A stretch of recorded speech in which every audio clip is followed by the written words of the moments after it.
Grabatzen ari garen honetan, gaueko 10 kanpaiei jo duten honetan, Ezkurdiak eta Martijak Elordi eta Rezustaren aurka, Iruñeko Labrit pilotalekuan jokatu duten binakako San Fermin torneo nagusiko bigarren aurrekanporaketaren analisia egingo dugu. Ezkurdia eta Martija ziren favorito, eta ez dute hutsik egin 22-7 irabazi ostean bibikotentzat gaurkoa zen lehen norgehiagoka, eta beraz, etzen aurrekaririk norgehiagoka honen aurretik. Egia esan, Joseba Ezkurdiak gaurkoan atera duen norgehiagoka ikusgarria izan da. Ez dauka beste izen ondorik, benetan partida ikeragarri atera du goitik behera, denean asmatu du pilota abiadura bortitzean ibili du, eta bere baliabideak bikain plazaratu ditu Iruñeko Labrit pilotalekuan.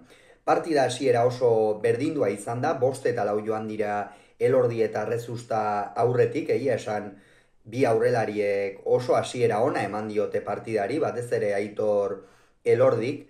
Egia da, azken bolada honetan maiabiarra asko jokatzen ari dela, izan zuen txakalaldi handi xamar bat, baina pixkanaka ari da bere maila berreskuratzen, eta azken partidetan bazirudien fin ari zela, baina gaurkoan gainetik pasa zaizkia Ezkurdia eta Rezusta, eta beste behinera aipatzekoa eta nabarmentzekoa Julen Martijak egin duen norgehiagoka. Atzeko kuadro horietan sekulako segurtasuna erakutsi du, ez du pilota bakar bat ere galdu Etxeberriko atzelariak, Rezusta erabat zazpigarren kuadrotik atzera ibili du, baina Rezustak ez du bat ere partida erosoa izan, asko ibili behar izan du kantxan, behartutako kolpe asko, benetan hori guztia Julen Martijaren meritua izan da. Eta Joseba Ezkurdiak aurrelari baten erakustaldia eman du. Aurrelari batek eman beharko lukeen erakustaldia.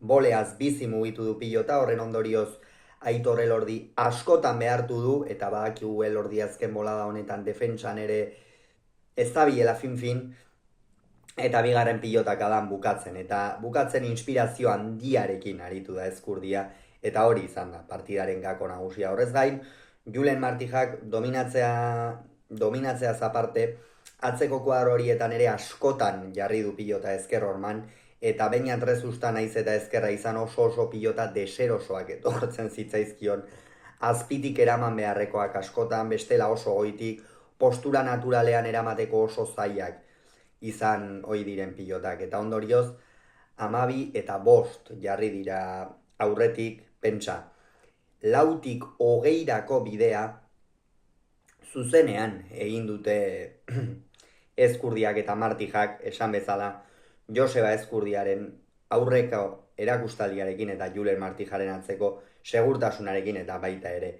erakustaldiarekin erabat hankapean ibili dituzte, 4. tantotik 20. arte, gero pare bat tanto egin dituzte, baina ja da erreakzionatzeko berandu zen, eta azkenerako 22 eta 7 benetan lehengoan Joseba Ezkurdiak Peio Etxeberriaren aurka galdu zuen, sopelan